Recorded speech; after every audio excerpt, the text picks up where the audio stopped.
لسر بهم جاري برخود مجمع مصطفى الشهر امين اندامي بوليتبريا بارتي ديمقراطيا كردستان سوريا جي بجاري حسكي بواي كراستراس بمريا ما مصطفى الشهر دم باش بريا حمود اشتكي بلغا كرنا ترور كرنا امين عيسى العلي جعلي كوميتا لكلنا نبدولتيا سر بخبا تي وكا كسكاري مالباتي ومامي امين عيسى شاوا دنرخيني في بلغاها سلابوري اشتري وشكرني شغالي وري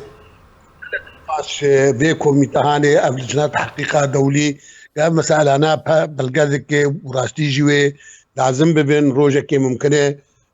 نبس تحقيق تاني روجك ممكنة محاكمة أو هيفية ما أول ياد بيجم قال لك أم تقدير دك نجي رئيس قرتني جمرة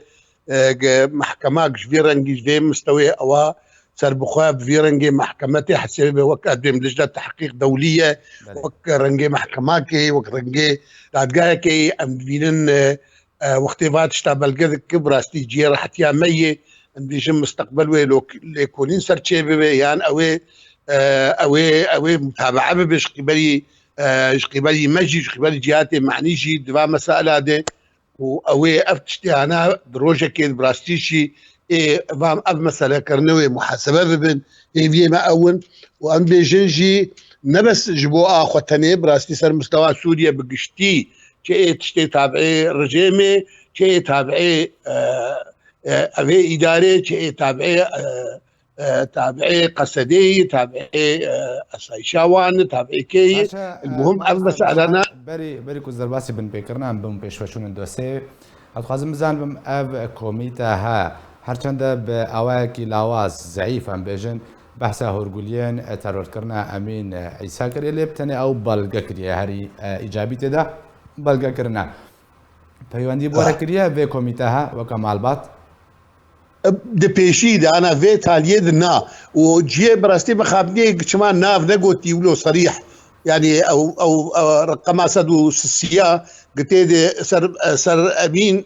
سر زانن سر اميني وايه موضوع زانبه وزانب سر اميني لي براستيجي ما تخص تدي وك ناف صريح تيد هذا بيجي عيسى بيجي امين عيسى العلي برنجها بيتشتي ايه موضوع نزانبه بلكي ناس نكافياكيه بس ايك زانبه وك اهلي وك خلقي وك حزباوي وك من دوستي منفي الى اخره ايك مثلا او بخشي زانن اباكي لجرك ام بيجن جرك كوميت وقت تشتغل قدك جرك بنافه وبجوار به وتاريخ قوتنه فلان تاريخ هذا فلان وحدث كي مهم او بيستو مهيد برنب حد حزيران بيستو حشتات التسليم كرن نظام شكرنا وخياي بيشقوتين جلطاتي ما غير دورو وقت برندي تنفاي جاء اثار تعذيب الدار وشوط عندنا الى اخره وقت رافورا ودهاتي قوتن لبناف نكري كما ازويال جم سكرم قالك مساله نافي ويتش تي دخصنا وقهيا ما مستبشار الفيدري هناك معلومات وهو في كوميتا ناف دولتي بلغا كريا ترور کرنا من عيسى هناك معلومات شت برنامج وديش بوي بيوندي کرنا به كوميتا تاكون بهتر بلغان رادستيوان بكن كارك وري کرن ل تاكو كوجرين امين عيسى بون منور ناس زادان والله دي بيشيدي اوان تواصل بمركز اوان اتصال كرد واوان فريجي سيرفي مسألة ومجي تشتيل جمع هبو مجوار شاندن وك وثائق الجمع صورات معلومات تشتيق هبون جمع مش في الجنير شان ما شاند وتواصل خشك جيب مركز يعني درخصنا رابور درنجويك ددجي وك ما انا اقو يعني نقوتن امي تشفكن او طيب ابي بلقك طيب الاشتراك تحقيق دوليه يعني طيب ايه تحقيق هذا دوي نتيجه كويها دوي حكمك دوي تشتكى اجى امزام نتدي امجي تبي خلقيه امجي تبا مساله اما وقت اري مدي ما بدش يقول وان هاشي وهي مستقبلا جي الجمع افدوزاهان ما نطوان دي افدوزاهان ما انهانك دي افدوزاهان ام نقشتنا انجامك كثير افدوزامه بمين بردوام شو وقتي ام فرنسا ببينن لازم مناسب قامتي دوزي بالفينن ابي بالفينن دريا فيلج نرب دريا لجاني درب دريا منظمات حكومي درب دريا مؤسسات مجتمع مدني حقوق الانسان درب حتى دريا الامم المتحده درب حتى دريا دولي مزن دوس وك حلفاء دولي الى اخره دريا كرب موضوعها ام مجال بينن ام باستمرار في موضوع بردوام بكرو بالفينن وامجدوجي فناقرن امجدو فناقر يعني حتى انا باشا مامستا بشار خازم داوين هالوستا قصده و پیدا بزنبم داوین پیوندی بواره چجواره گوتن دوبچون ام بیجن وکا سرکرداتیا قصده تسوز جوردان کو انجام دران سزا بدن والله د وقت وي حيني ده حتى تشلي ويجي خلاص مو يعني بيونديا بدي تشلا خلاص راستي بشتي تشلنا هيا تشل بدي تشلي خلاص تواصل برد كرن وكاورن وام خوازنا مو ببين وام نظام تشبكن وحق خصن سرماك ونزا تشاوانك ونزا تشي ورن ام تفاهمات بكن ورن ام حلول دينن ماشي دينا اللي حل شبي يعني ما نزاي انه والله ما فهمت كن او تخازن وقت مصالحات كما بكن وقت شغله تشتكي ماشي تخش قويتش غيب سوزي بدن ما بيأفيك مسألة كرنل سرد استيوان بوني اميوان محكمة بكن محكمات عادل وامي اعتذار بكن يجي اهليوي وافت مسألة هاني بشيب ويجي امي بجدية سربسة كنن وامي بمسألة يعني اما ما فهم كرقا ويتشكي ليش ويش غير حتى انه ها براستي تواصل مرنا كرنل وقت جالي وان دي جوان وكأنه ملش بس خوازم زانبم تقول كنت خواستن بورا بريكو تشروجي خلاص ببي مصالحة كي الهبهاتنا كي بورا بكن يعني او جوري الهبهاتنا تشاوبو يعني تخواستن بتشرنجي يعني دريا شخصيات نيوان ربو دريا شخصيات نيواني بلند سر مستوى بلند هبون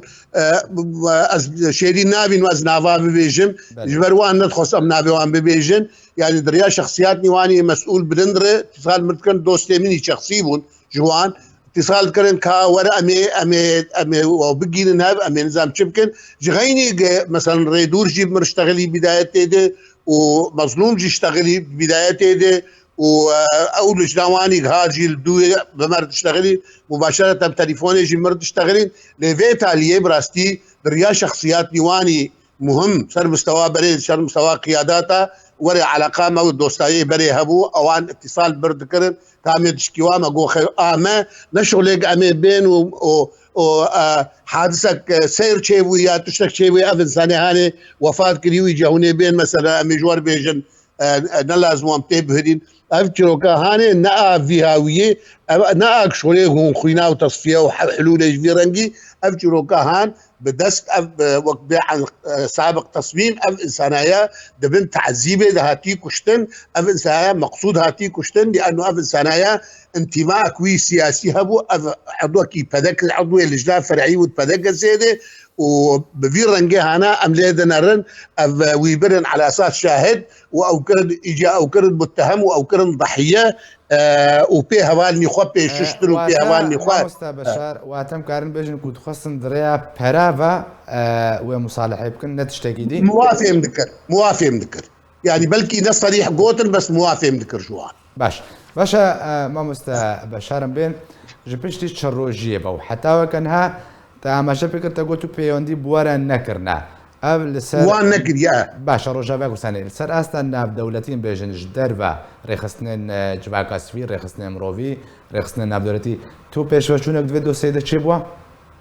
والله بماركرين قال لك يعني خاصة أفعال تحقيق دولية زيادة إيجاركي اشتغل في الأمم المتحدة هلاك ما اشتغلين جيدي فيتالي هوالي مال أوروبا وقت من تداقي تشيكرن وصحفي وإعلامي وحقوقي ليبا حواندن وهوالي مال منظمة مال أوروبا تخسير نك كارك جفير نجيكر قال كي فراب راستي ومسألة إعلامية يعني أم جدور دوزة وجغيني مقابلات قمربون بهجار بون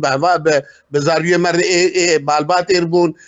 قالك اهتمامك قالك دولي جغيني تدي أو أمريكانا بشكل كيف فربي دوز دوان كريت وبريطانيا ونظام كيو حتى فرنسيا يعني أم مسألة ناجي تشيبون بس بالنسبة لي بشتي تشلا وبشتي فيمس أوان ما تواصل باشا وكا معلومات ما مستا بشار داوين برسيار وردا وكمال بات ناب ام بجن كشتنا امين عيسى هاتا بلغا كرن ترور كرناوي وكمال بات نها داخوازا وتشيا تشج سراستان نبدولتي سراستان نافخوي وام بجن پلانا ود پیشروج داکو اف کسین اف توان بدی اوای هیا هوانا انجام دنا بس زای خو بکن والله ما وك دتشتا ما كريان يكشي ما جو اف دوزاما ما نطوان دي ونمريو ام ناسكن السر افيك دد تشتا اب دخواز جهاتي معني ايج دستي وان بي ام دوسيت تشتا تري دخوازن يعني يكشي انه اف خلكي انا اعتراف بك اف كشتنوان كري سر دستي وان اعتذار بكن الجماع وجبر يعني وقت تشتكي داخل يعني بيانك تشتك دركبه بمسألة أخوة وموضوعي ما أبدا نمادية موضوعي ما نحياك سياسية ونحياك معنوي عليويرة وأمي بمين بردوام سرفي مسألة وما موضوعي أخوة ما حاليا رنجك مبدئي ما تف مسألة شهداء عمودية كريه شهداء عمودي اويج ما مساله خشي تبوي ياقري ما قلت وضعي وانا شبه براء بجي او باعتبار او انا اجي مباشره شهيد كتن وامجي بو يرنجهاتيه اما اعتبار كنت دي وجهي شبه تقاربه هي والجم لجمها ظالمه وك حزب انجمنا ما ابى تشتكي درست بو يعني بفي رنجي معقوله يعني ما قد يا اخوة ابدا وقت شوا خلقي عمودي قائمه مجي امين وبمين قائم وما بمين دو وشو اختي فرصه مناسب بمين امي في موضوعي باللي فيه گلک سپاس جبوی مامۆستا بەشار ئەمین ئەندامەیە پۆلیتبەریا پارتیا دەموکراتیای کوردستان سووریا گوتم ڕەوی گلک سپاس